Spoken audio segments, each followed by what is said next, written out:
Hi, everyone, and namaskar, and welcome back to Live Your Best Life Unscripted. I'm your host, Ajay Khanna.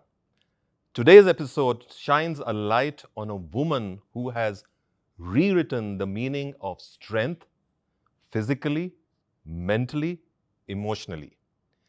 She's an actor, anchor, author, and a fitness icon, and someone who's been open about rebuilding life from the ground up. Her journey is a testament to resilience, reinvention, and the power of showing up for yourself. She is none other than Mandira Bedi.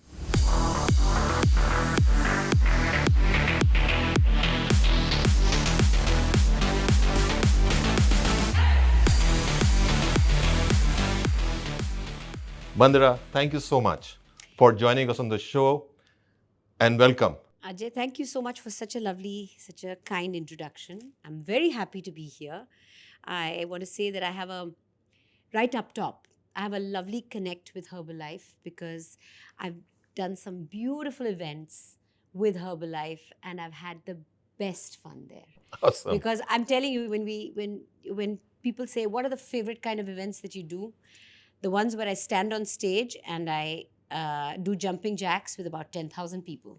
Who gets an opportunity to do that? I tell you, listening to great music.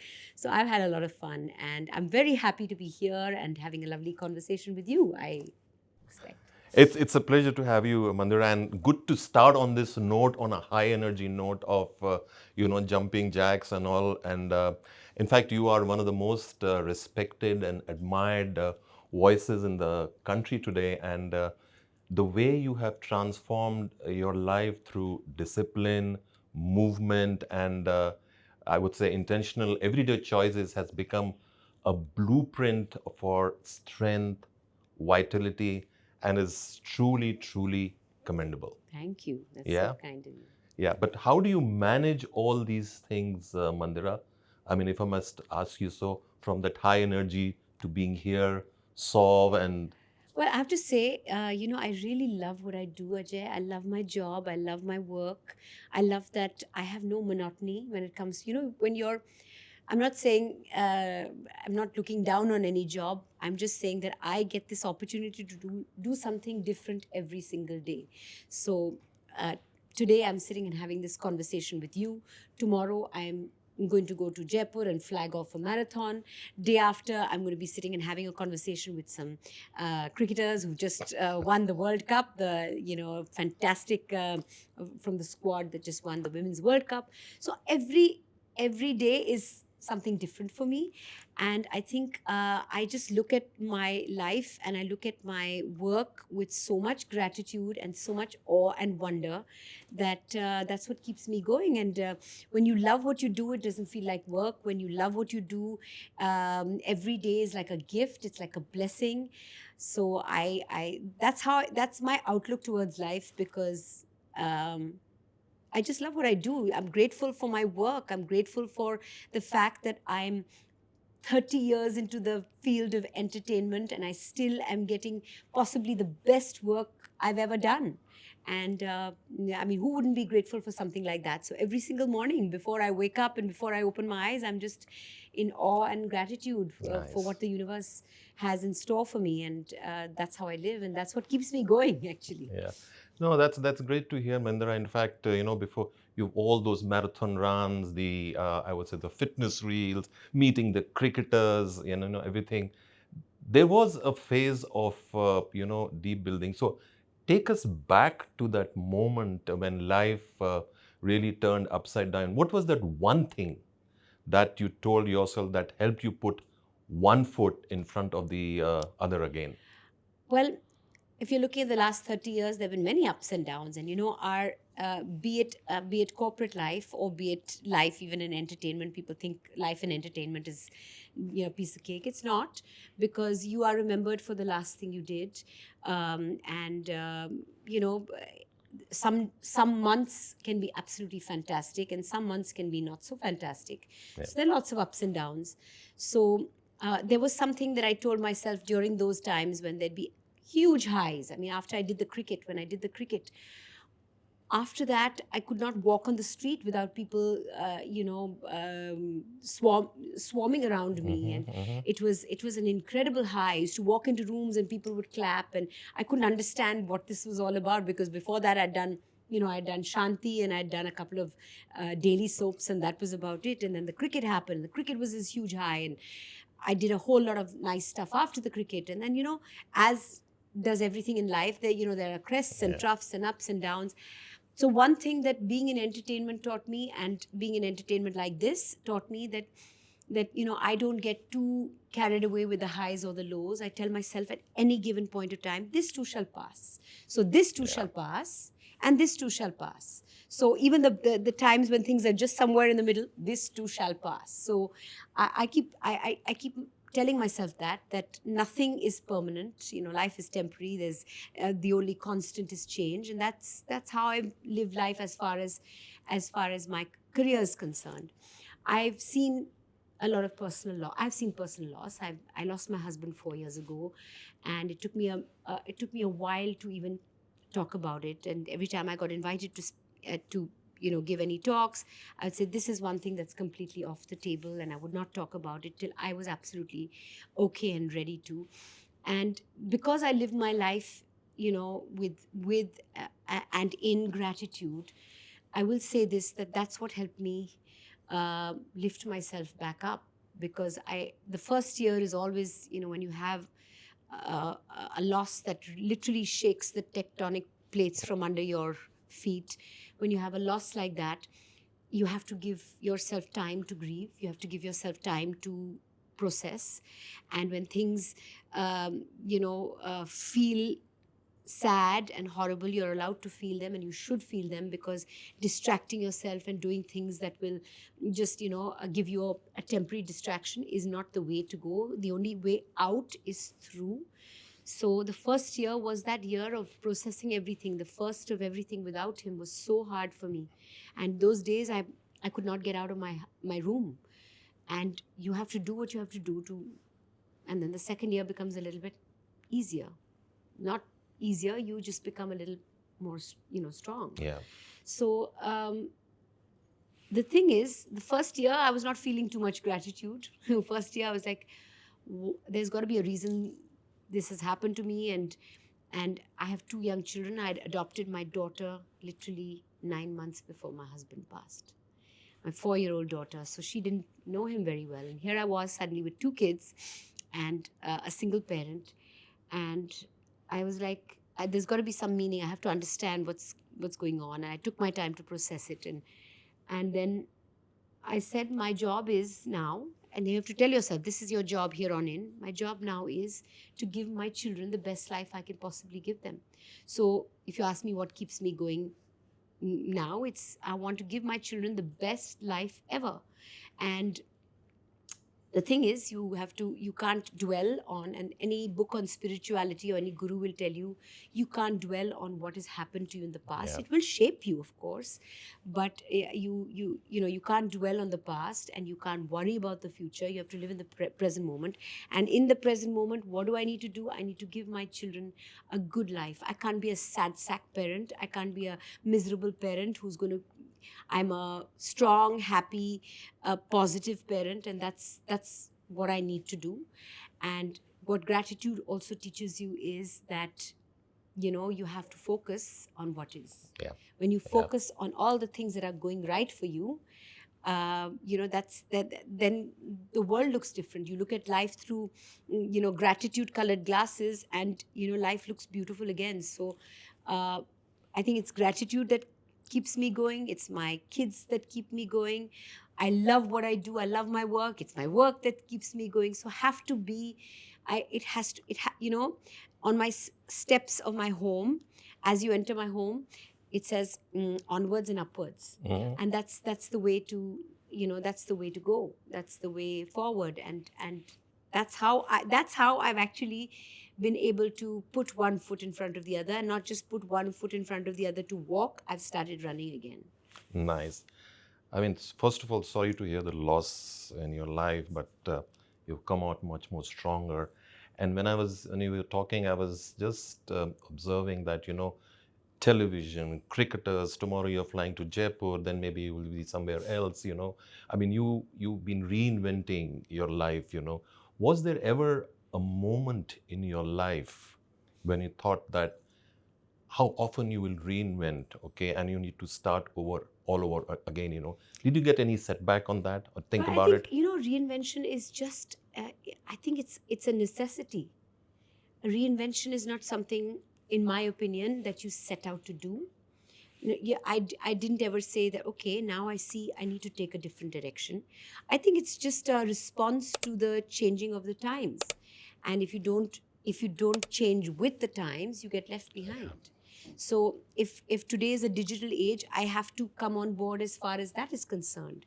I mean, I started my career at a time, Ajay, when there was two channels. There was Doordarshan and there was Z. And that was it. Z had just started, Yeah. right? So there was nothing. And Doordarshan was the big channel which had all the ratings and everything. And then I've seen the myriad channels that have come about. I've seen uh, over the counter, no, that's OTC, OTTs. OTT. Oh, that's okay. That's fine. I had a moment there. So yeah, OTT. So OTT, the platforms have come about. Everything's happened, right? Yeah. So it's like it's all happened in front of my eyes, and I've had to move with the times. Or I mean, so even with fitness came into my life because people ask me, how did fitness become a part of your life? And it's not like I decided, you know what, one day I woke up and said, I want to be a fitness influencer. I don't think it works like that. Yeah. It can't work like that. It's got to be something that you live for it to be something that you can project. So in 2008, I can say before that, 2003 is when I did the cricket. And I look at my pictures from there and I was like, okay. I was like a bit chubby and whatever. But because I was connected with sport, people thought I was athletic, and I was athletic in school. But 2008, I was invited to be a part of Khatro Ke Khiladi, which is Oh, yeah. a Yeah. reality show with Akshay Kumar, who's helming it at the time. They've had several hosts after that. And I was invited to be a part of it. And I was like, you know what? If I'm going to be on national television, running around, jumping off buildings and jumping off helicopters and things like that, A, I want to be a strong contender. B, I want to look good doing it. So that was the first time, 1 month before I went to South Africa for the show itself, that I started training with a trainer, first and only time, and that's how it happened. And then I didn't win the tournament. I mean, I didn't win Khatro Ke Khiladi. I came in the top. I was in the top 3, top 4, and that was it. I was eliminated before the final. But what it gave me was the gift of fitness. So then I started living it. When you live it, when you start living it, that's when people can get, people can take something from it. Yeah. You can't decide that I want to do this and I'm going to do this. You have to first start living it, and that's how it becomes a part of you. So whatever I've done in my life is just has been a I've found myself at a crossroad where I take a path, and then I really take that path on and I live that path, and then it becomes a part of me and becomes a part of my life. So that's how it's happened. Reinvention has always been, it's just, I found myself at crossroads so many times, and I say, okay, this path or this, and I take the path that resonates with me, and then I internalize it and make it my own, and I become that, and that's how these reinventions have happened. And I've never really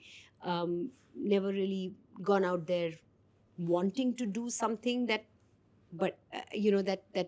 will become this, more than me living it. It's living it that's the important part. Exactly.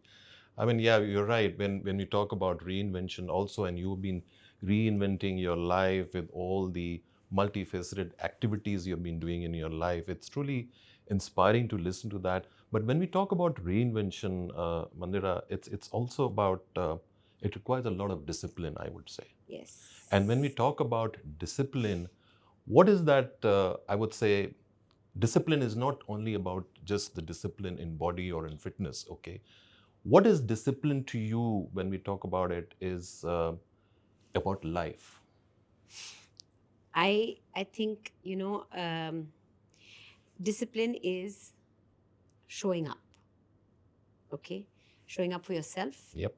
showing up for others, respecting other people's time. So when I look Nice. at discipline, I look at it as even, my sense of timing. People around you will tell you, I mean, people around me will tell you that I'm not on time, I'm always early, because I have utmost respect for the person that I'm to meet. So I think discipline comes from respecting yourself and respecting others and showing up, showing up. And when you say, when people become influencers and people want, when they do things to show, it's one thing. It's for discipline, you need to be showing up for yourself even when no one's watching, even when you're not creating content, even when you're not making a fitness reel. It means showing up. I exercise every single day. Every single day there's some movement is my medicine. Movement is my best supplement. Movement is the way, for me, it gives me peace, internally, and it does great things for me physically as well. So my point is, discipline comes from showing up, showing up even when nobody else, Yeah. is Yeah. watching. Yeah. So also discipline, Mandira, requires a lot of motivation. You might be having one of those days when that motivation disappears. Okay. How you try to be consistent on motivation, how you try to be consistent and be disciplined, in your activities. When you do something for a period of time, you do it for, say, they say 21 days. I don't know what the magic number is, but if you do something for a period of time, it becomes a habit. So when it becomes a habit, then you can't miss it for love or for money. So uh, I know that whatever my day is, I can factor in that time for exercise. I make sure I make that time for exercise because it is a part of the things I need to do to live out my day. So, yes, there are times when motivation is low, but the times when motivation is low, I don't give myself a workout which is like lifting really heavy weights or something that is super, super high energy. I walk, I make sure I get 15,000 steps a day. And How many? 15. 15,000. 15,000 steps a day at least. And the days that I have a little less energy, I don't do a heavy workout. I don't do something that I know I'm not going to be able to do, because I really believe this: a half a workout is better than none, right? Something of a workout is better than none. So even when you're low on motivation, some form of activity, some form of movement is better than none. So I'm beyond that point, unless I'm like sick in bed and the doctor says maybe you should not get out of your bed because you've got 102 fever. Yeah. Those are the days I don't exercise. So however my motivation is, I get those steps in and I get that exercise in, because it's become a part of who I am and I need it. I need it to take on my day. I need exercise to make my day good. You also talked about, we talked about reinventing yourself. We also talked about motivation. We also talked about discipline. Okay.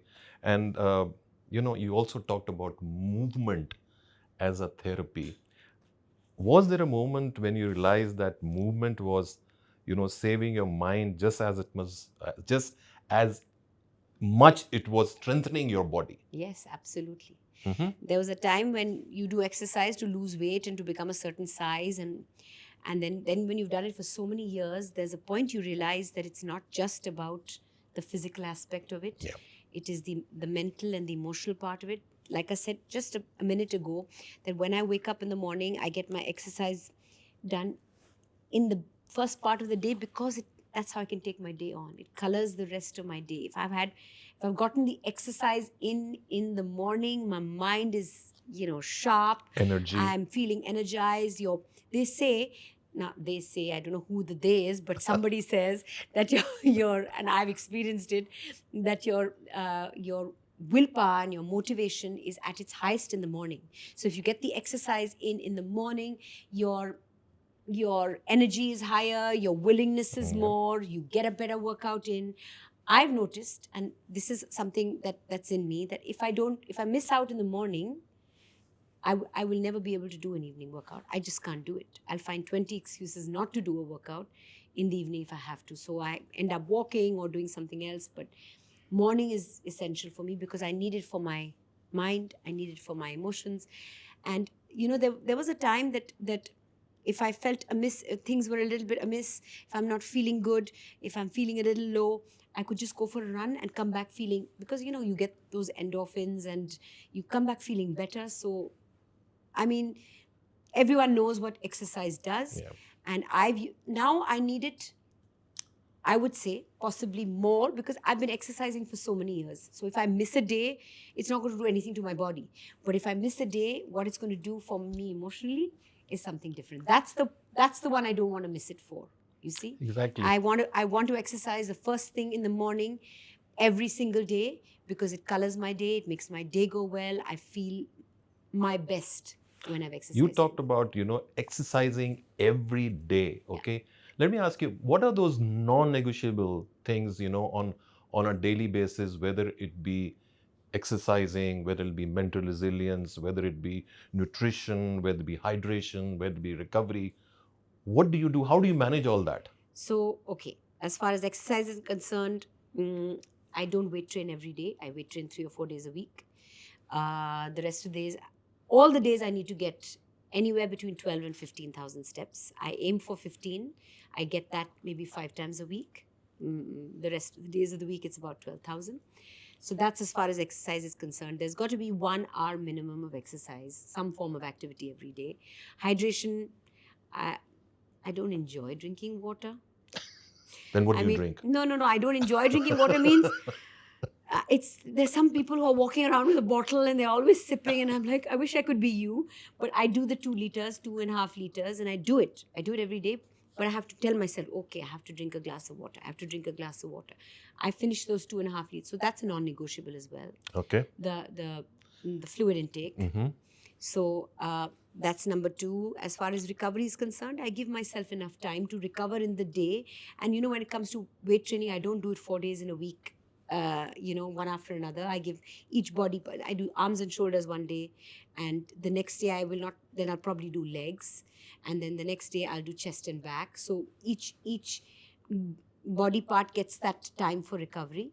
So, and generally speaking, a lot of what I do could be sitting down. So the morning where I get the exercise in, where I get my 10,000 steps in mostly in the morning itself. And then I know the remaining 5,000 steps happen just living out my day. So, these are the non-negotiables. As far as nutrition is concerned, for a while, I've never gone to a nutritionist. Currently, I'm with a nutritionist for the first time in my life, I think, because I was doing intermittent fasting, and then it works for you up until a point, until it stops working for you, and then you're like, what's going on? I'm eating 1.5 meals a day and I'm not losing weight. So then I got to a nutritionist who gives me no timings to eat, but just a lot of good healthy food spread out over the day, and I'm losing weight and feeling good and feeling energetic and don't feel hungry at any point of time. So I think I'm on the right track as far as nutrition is concerned. There's so many fad diets, that keep on happening. And one needs to, I think, remember this, that when it comes to nutrition, it's very, very important to do something or follow a diet that is sustainable. Because you do something that is very, stressful on your body or very difficult for you, you do it for a little while, and then, you just, somewhere, something's got to give. So you're like, you do it for a little while, and then you say, I can't do this anymore. And you start eating, and you put the weight back on. You've got to find something that you can do, you can sustain over a period of time, which becomes a way of your life. Yep. Because that's the one that will stay. That's the diet plan that can stay. That is the way of life that you can continue. So sustainability is very important as far as diet is concerned. Sustainability and consistency.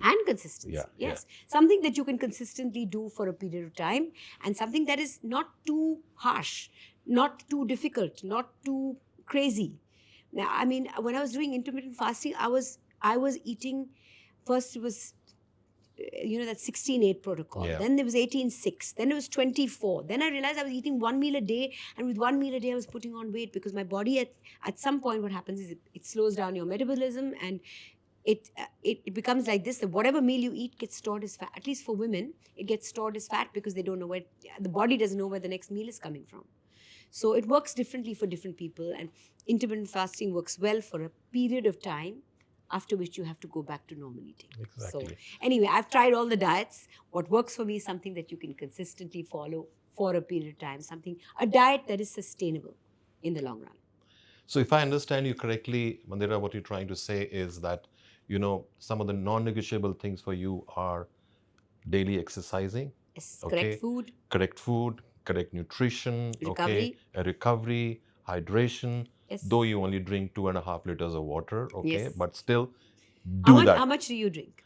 Well, to be honest, 1.5 to 2 liters, not Okay, beyond fine. that. That's Okay. it. 1.5 to 2 is good. Yeah. Yeah. So that's good. Mm. Okay. So ladies and gentlemen, if you listen to Mandira, what she's talking about is being consistent on exercising, being consistent and sustaining through the proper nutrition. And of course, she spoke about hydration, recovery, and that's the fit Mandira for you. Okay. Thank you. Okay. Now, Mandira, let me ask you. We are getting into the new year. Okay, and new year is just around the corner. Okay, and a lot of people set up fresh goals for the new year, and you also have been a part of the Liftoff campaign. Yes, Yeah, and yes.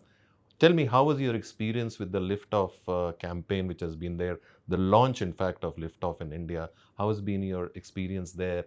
And what is the kind of energy you saw when you were there during those events? I enjoy the event so much that I had to talk about it up top when we started speaking.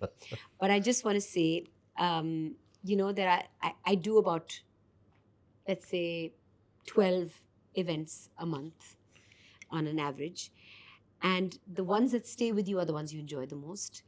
And I have loved doing the Liftoff events because I have not, there's something to say about the community that you have, the community you've created, because the enthusiasm, the energy, the high, I have not seen that I've done events where I've done workouts with people in the audience and they've followed along and they've done whatever they can do. Some of them are huffing and puffing and they stop and they're like, ye hamare liye hai. But whenever I've done, and I've got a couple more to go, but I've done Delhi, I've done Mumbai, I've done Ahmedabad, and for thousands of people, 10,000 people in one place, 15,000 people Wow. in Ahmedabad, 11,000 people in Delhi. I have, you also get energy. It's not like I'm the only one giving the energy. There's energy coming back to you as well. And they have been the most memorable events for me this year. Can you elaborate on that? Because when you're up on stage and you see even the last person out of all those 15,000 people also doing that jumping jack, also doing those, boxes and kicks. Yeah. It is such an inspiring, it feels so inspiring, and it's a community of people who are out there making other people's lives healthier, making other people's lives better. And wow, I mean, that's commendable in itself. People who are energizing and educating people to live better and healthier lives are all out there in the audience, and they are working out with you. So naturally, it's this amazing energy all around. Yeah. And I must say about Liftoff as well, the drink. Did you try it? Of course, I want to tell you about that. So one is, I love sugar, but I've given up sugar because I have. The good thing about Liftoff is it's no sugar. So there's that.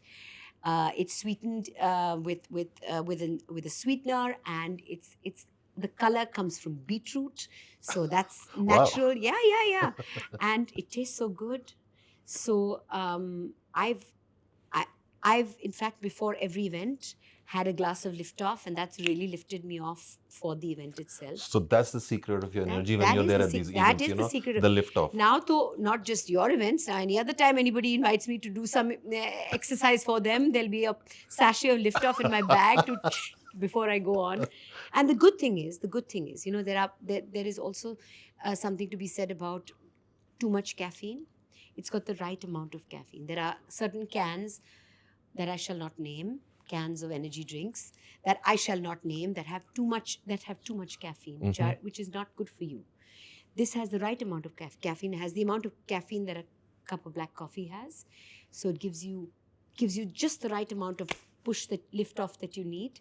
So I like that about it. It's been thought. It's a very well thought out product. That's nice to hear that.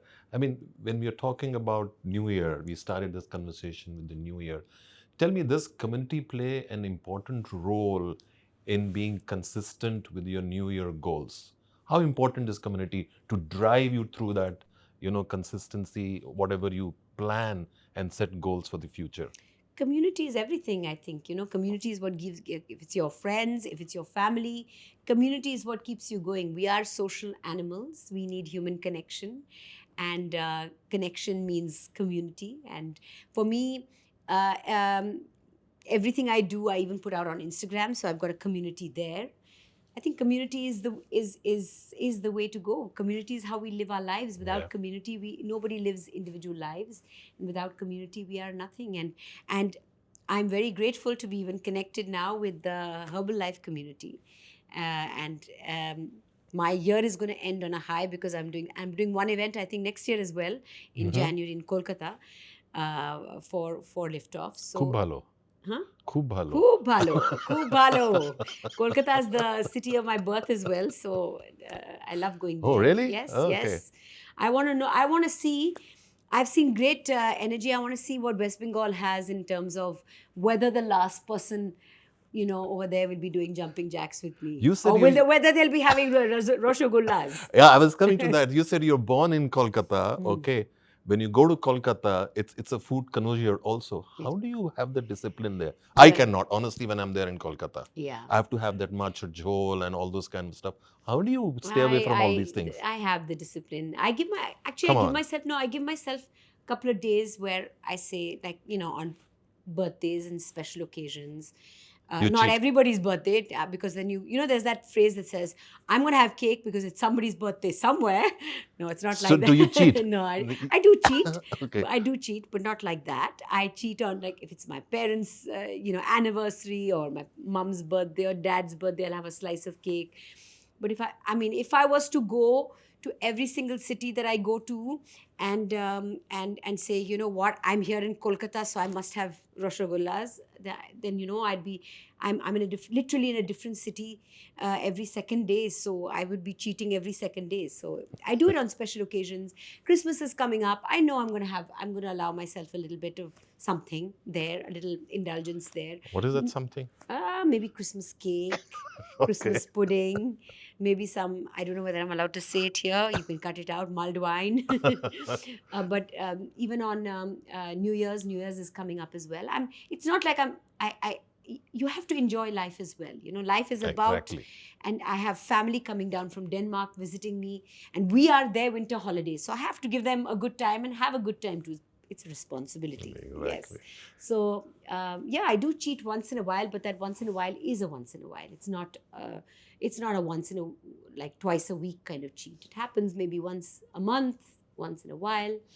And then I find a way to factor in a few extra steps the next day, or keep my eating really, really healthy the next day. There's always some sort of balancing you have to do. So that's the trick. That's the trick, ladies and gentlemen. What Mandira just shared with you is enjoy your life, but when you enjoy your life, put in that extra bit the next day to burn it off. So Mandira, my next question to you would be that, women today who are there in their 40s and 50s, they often struggle with metabolism. Yes. They suffer with fatigue. Yes. They all suffer with hormonal changes. Yeah. And you have broken every, I would say, stereotype.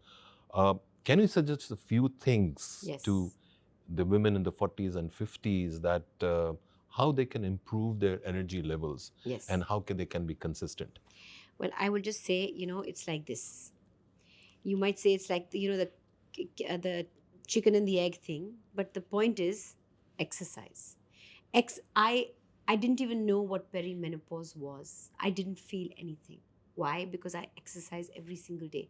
People have come up to me and said, "Oh my God, I'm going through perimenopause, and this is happening and that is happening," and I'm like, I don't even know when perimenopause was for me because I didn't feel anything. I didn't go through anything. So I I I I I'm 53. I have no problem sharing my age. In my 40s, I felt nothing. I felt nothing different. In my 50s, I feel nothing. I'm lifting, by the way, I'm lifting heavier weights now than I was in my 30s and 40s. Mhm. I mean, I will take off my shirt and show you my my No. jacket and show you my Okay. muscles. But I'm saying I am lifting heavier than I've lifted before. And I just Okay. think movement, when I say movement is medicine, exercise is medicine, it really has been for me. It's like not just medicine, it's a supplement.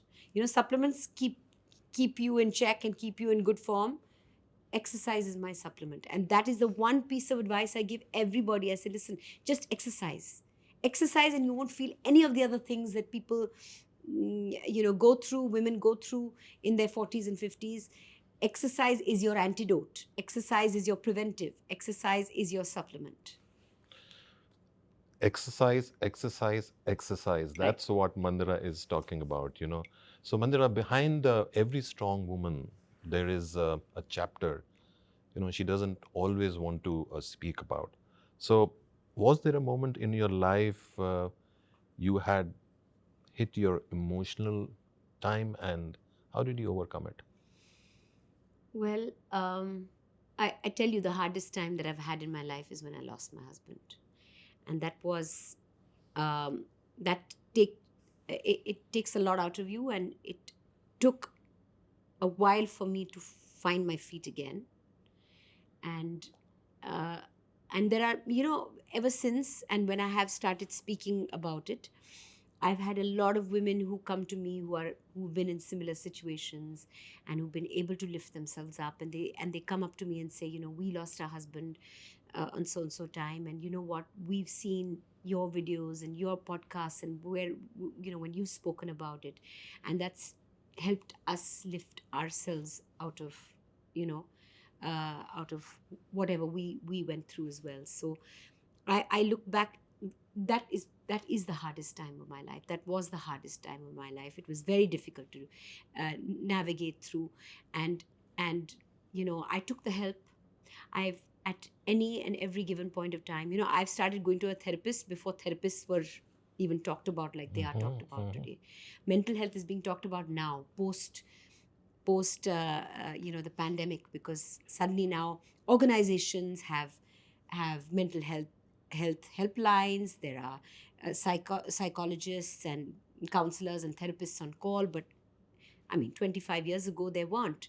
And I went to a therapist the first time 25 years ago because I really believe that when something is amiss, maybe a run can make you feel better. Yeah. Something is amiss for a period of time, for more than a week, then I think you should take help, because you should go to somebody who's equipped to help you. You should go to somebody who can show you the mirror. You should go to somebody who will give you a perspective. You go to your friend, your friend will say, yes, that person was wrong, or yes, you are right. And sometimes you need somebody to tell it like it is, and gently, and to show you a perspective and show you a mirror and tell you, you know what, maybe this is a way of looking at it. So I've been going to a therapist for the longest time, and even, I've done clinical therapy and spiritual therapy, and um, um, even hypnotherapy. And hypnotherapy helped me with I had anger issues, and I really felt I needed to address them and do something about it. And so I went to a hypnotherapist. And hypnotherapy is not what you think it is. It's not like it's not like you're sitting on a sofa and somebody's got a locket in front of you like this, and you've got googly eyes and you're out out. No, hypnotherapy is actually very beautiful. It just takes you to a very, very relaxed state. We from our minds, we access only literally the top 3 or 4 or 5%. hypnotherapy takes you into memories and things that have happened to you, or parts of your mind which you've just, put away into a box and locked away, and it just helps you bring those bits up and air them out and let them go and deal with it. So I mean, I've done hypnotherapy as well, and even during the time after Raj passed, I needed counseling, and I took all the counseling that I needed. And I say this to people whenever I get a chance, that mental health is something that, it doesn't matter if you have a six pack, it doesn't matter if you have great muscles and you can run marathons. If you're not okay up here, Yeah. if you're not okay up here, none of it counts for anything. So therapy has really helped me through a lot. And I say this, that now there are so many counselors, there are so many people out there. I remember the first time I went to a therapist, I told my mom, and she says, and it was 25 years ago, she said, why have you gone to a therapist? What's wrong? Speak to me, speak to your friends. We are not broken if we go to a therapist. We go to a therapist to just, find a way, find a path, navigate something which you can't navigate yourself. So, cut to about 6 months ago, there's a friend of hers who's not doing too well, and she's saying, Mandira, do you know any therapists or counselors? Because auntie so and so needs some help. And I'm like, look, we've come a long way. And yes, of course. And I have like back then, 25 years ago, I had one therapist number on my phone, and that too because I interviewed her. And I had her on, one of my shows, and that's how I had a number. And now on my phone, I've got like 20 therapist numbers, counselors, hypnotherapists who can help people and, give them a path. So I think therapy has helped me through a lot in my life, and most recently during the grief I went through. Even with my kids, my daughter didn't know my husband very well because it was only 8-9 months that she experienced him. But my son took it very badly, and he was very, very close to his father. Mhm. And I made sure that he had some counseling, and every time he felt like crying, I'd said, you know what, you must cry. I'm not one of those people say boys don't cry, because you've got, you don't cry, you don't let out a lot of what you need to let out. And I always said to him, if you cry, you'll feel better, you'll feel lighter. Let go of whatever it is that you're holding inside you. And he had a lot of therapy as well. And I said, one day there'll come a time when we'll talk about dad, and you'll remember him with a smile on your face.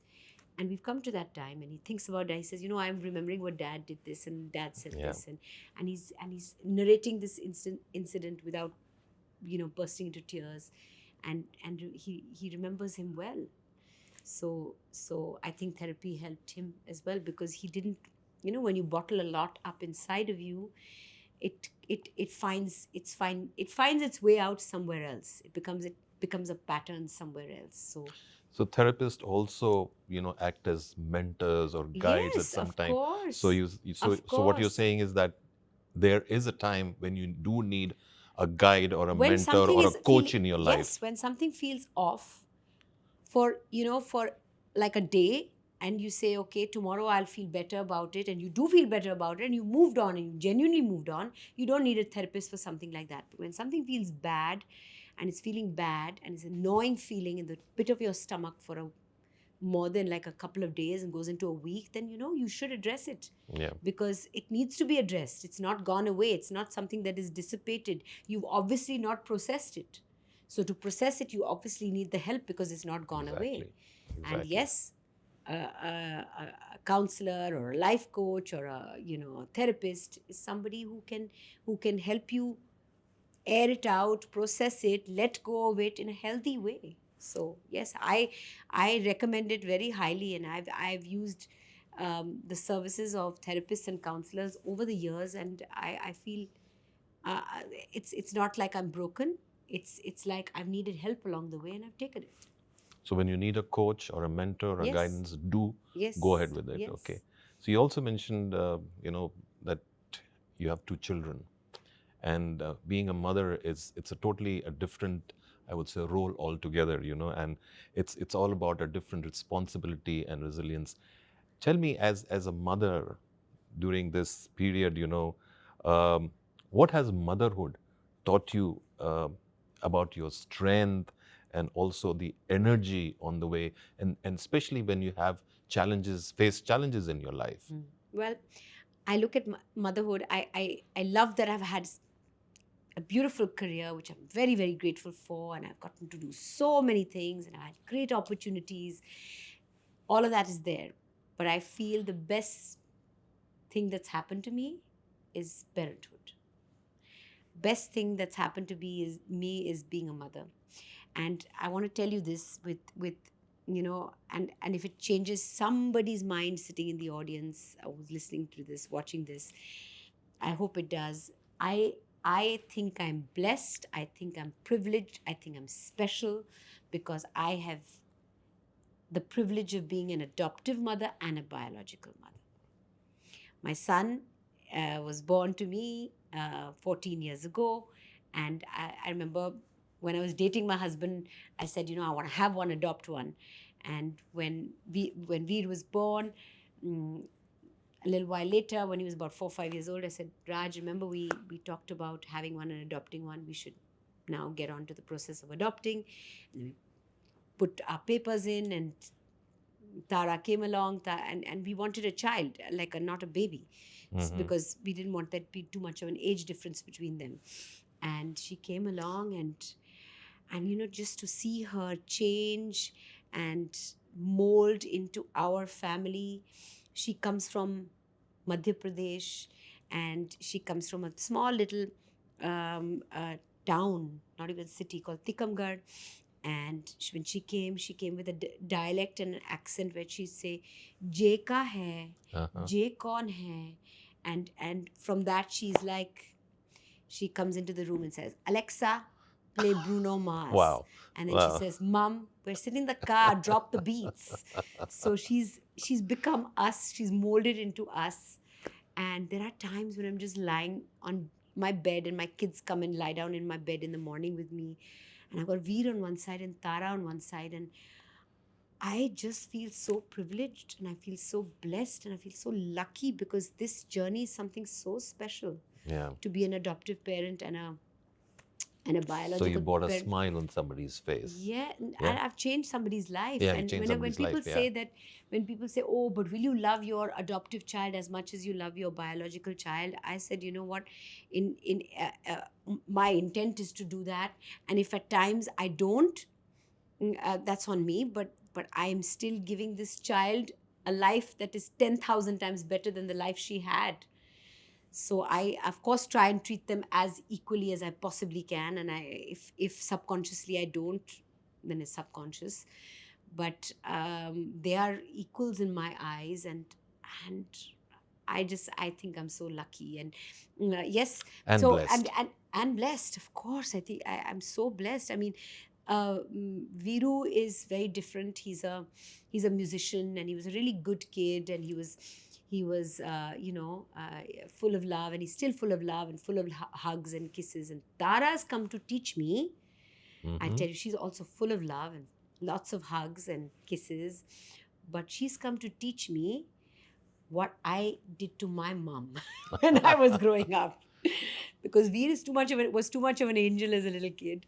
She's a naughty kid. She does naughty stuff. She's exactly like I was. And if I look at her, you look at her, she's exactly like I was. Can you imagine? My adopted daughter is exactly like I was as a child. This long curly hair, athletic, always active, always jumping around like a little monkey. I mean, this is me. Yeah. Veer as a personality is less me than Tara is. Tara's more me, and Tara's here to teach me. And now I have empathy for my mother. Like when I was growing up, I was quite a naughty kid. So Tara's here to teach me. You get what you get what you give. So Tara's here to Yeah. teach me all that. And so what does parenthood teach me? It teaches me patience. It teaches me unconditional love. It teaches me my parents parented me differently. They were very strict parents, but in today's day and age, you have to find the right balance. Yeah. So I try not to parent like I was parented. I try to find that balance between being a friend and being a parent.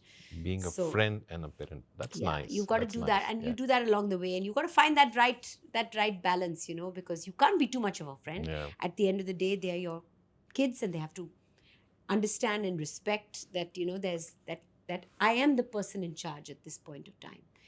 But on the other hand, I want there to be an open communication, so you got to be friend enough to have that as well. So yeah, I mean, parenthood teaches you everything. It's a world in itself, and I love it, and I'm so grateful for it, like I said. So nice to hear that. So, ladies and gentlemen, Mandira is just not a celebrity or a fitness icon.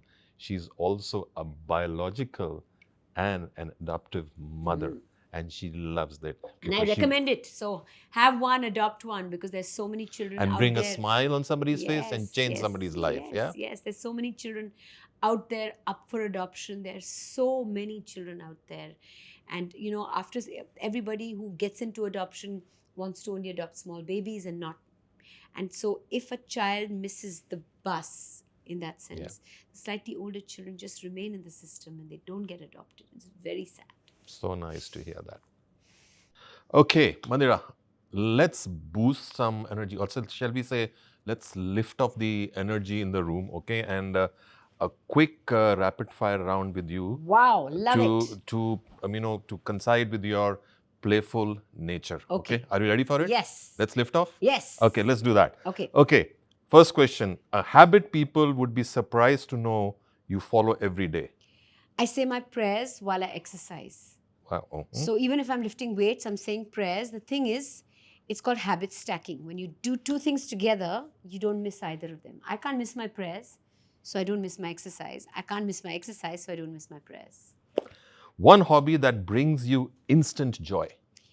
I've started putting paintbrush to canvas and playing with color and dirtying your hands and dirtying your clothes also a little bit is just a very therapeutic, beautiful thing. I do it a lot with my daughter.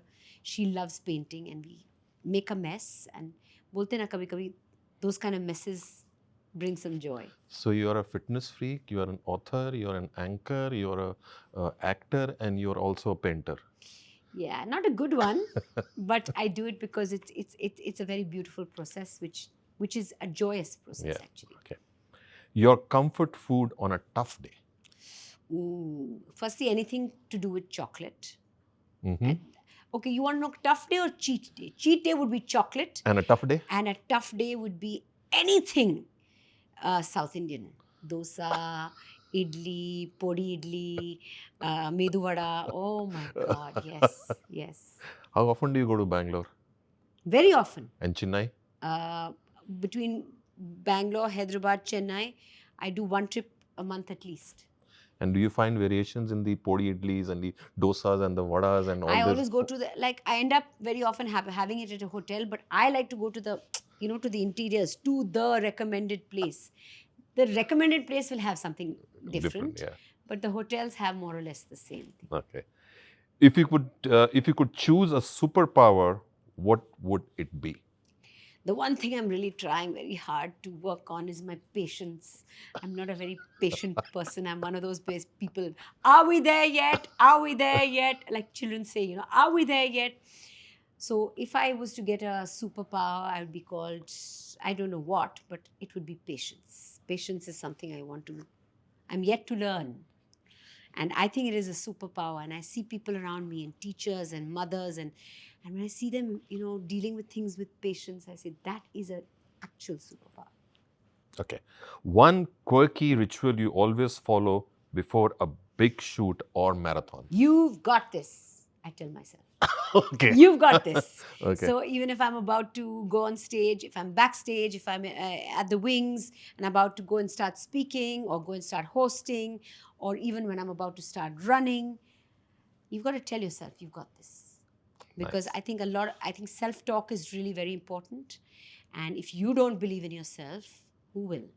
Right? So before I started this podcast as well, silently, I said, you've got this. You got this. So all of you listening on this, the audience today, you got this. Yes. Okay. Perfect. Okay, that was nice, Mandira. Okay. And one final question now, Okay. okay? Mandira, your story isn't merely about fitness, it's about core determination, it's about rising, when people throw curveballs at you or those challenges in your life. What would you say to someone who have gone through all this, okay? And what would be your final message if somebody is feeling down and you want to lift that person up? Well, whenever I get invited to speak anywhere, whether they ask me that question or not, I always end with this. But you have asked me that question, so I'm going to tell you. If you start practicing gratitude, Nice. you can, you can literally do anything. You can change your mindset. You can experience miracles. So, when somebody's gone through something hard, I would just say that we tend to dwell on what is not going right. We tend to dwell on what's gone wrong. If you just merely shift your perspective and your focus towards what's going right, what is rather than what isn't, that is a massive, it's like a miracle in itself, that perception shift. So I want to tell you this: if you wake up every single morning, before you open your eyes, you say, what I do, I say, thank you for the roof over my head. Thank you for the food on my table. Thank you for my children's health. Thank you for my parents' health. Thank you for the abundance. Thank you for your grace. Thank you for the work that I get every single day. Thank you for what lies ahead for me today. You say that, you're waking up on a note of gratitude. Attitude. And that, I tell you, that there's so much power in that. There is so much that that so much energy you get from that, so much positivity you get from that. I read this somewhere and it stayed with me forever. Whenever and wherever there is gratitude, there is no room for unhappiness. There's no room for anger. There's no room for sadness. Because you can't be great. Whenever and wherever there's gratitude, whenever you're feeling truly grateful, when I'm feeling grateful for this moment, I can't be feeling bad about something else at the same time. Whenever truly feeling grateful from your heart about something, you can't have a negative emotion at the same time. Yeah. So that is a wonderful way of living life. Live in gratitude. I live in gratitude. I live by gratitude, and that is my. You asking 2 seconds ago about superpowers. I don't have the superpower of patience, but I do have the superpower called gratitude. Gratitude. Nice. So, ladies and gentlemen, have that gratitude. Be thankful every day when you wake up. That's a big lesson which we got from Mandira today. So, Mandira, thank you for Thank you. opening your heart out us to today. Okay, you are a true, I would say, an example of grit, of determination, and of course, when we talk about perfection, it looks like it's all about rebuilding, reinventing, Yes. and choosing yourself again and again. That's right. So, and I want to say something to you. Given that you were, interviewing a host, I want to tell you what an incredible host you are. Thank you so You have much. lovely energy. You have very positive energy, and I really enjoyed, the questions you put together, this podcast, because when you do homework and people are prepared and put in work, and I think it makes for a wonderful conversation. And so, great job on that, and I really enjoyed myself. Thank you. Thank you for putting me at ease today, and it was wonderful speaking to you. It was like speaking from the heart, speaking to a friend, and of course, to a super host. Thank I'm a host. I'm still not a super host. No, you're It was great. always a You're pleasure. great. And, ladies and gentlemen, Mandira reminds us that discipline is a form of self-love. Movement is a medicine, and daily habits can change the trajectory of life. For all of you out there, your energy, your vitality, your power, they don't come from outside. They are built through small, consistent choices that nourish your mind and body every single day. I'm sure our viewers would have a lot of takeaways from today's conversation, because I did. I enjoyed being here with Mandira. Okay, so if you have liked the show, please show us some love and share it with someone you care about. Subscribe, like, and leave us a review, and join us for the next episode of Live Your Best Life Unscripted. Because the journey to becoming stronger than before begins right now.